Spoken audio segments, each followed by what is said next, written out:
श्रीराधापटलस्तोत्रम्। ईश्वर उवाच प्रणवं पूर्वमुद्धृत्य हन्मन्त्रं च ततः पठेत्। रमार्णेन युतो राधाकान्तः प्रोच्यस्ततः परं शरणं पदमुच्चार्य ममेति पदमुच्चरेत्। मनुरेष तु श्रीराधाकृष्णयोः परमाद्भुतः। जपमात्रेण जीवानां दृष्टादृष्टफलप्रदः।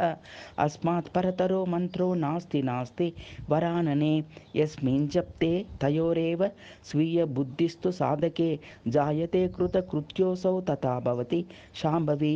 ध्रुवमुच्चार्य हन्मन्त्रं वदेदत रमार्णकं पावकं शेषसंयुक्तं धनेशं विद्ययान्वितं कामगं विष्णुशय्याढ्यं नभोरे चकयायुतं कुबेरं केशवासक्तं बालाक्षीं कण्ठसङ्गतां चक्रिणं कामरूपाङ्गं जनकोत्तममेव च वातारूढं समुच्चार्य षडाननमथानिलं बालेन्दुनादिष्टयन्तु लोहितं भातकं यत्तथा यादिनीं तु समुच्चार्य जपेदेनं महामनुं देवजाप्यं स्वेष्टदत्तं हैतीयजनगोचरं श्रीराधाकृष्णयोरेव हवात् संयोगदं परं।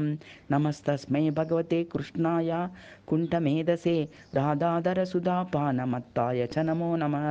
मालामन्त्रं प्रवक्ष्यामि सावधानावधारय एकविंशाक्षरो ह्येष दृष्टादृष्टफलप्रदः अस्ति संयच्च रुधिरारूढस्तु सुमुखाङ्कुरः रोचिष्मान्मुखवृत्तस्थो धनेशः शेषसंयुतः वारिदः केशवारूढो लम्पटश्च पिनाकिना युतः श्रीकण्ठसरूढो भरद्वाजो निवृत्तियुक् चक्रोद्युक्तश्चक्रोदिन्या वामदृक् सङ्गतस्तथा सदाशिवो निवृत्तस्थो भुजङ्गेशी च सूक्ष्मगा व्रजमुष्टिश्चन्द्रसंस्थो वृषग्नो मान्त्रिकादिकः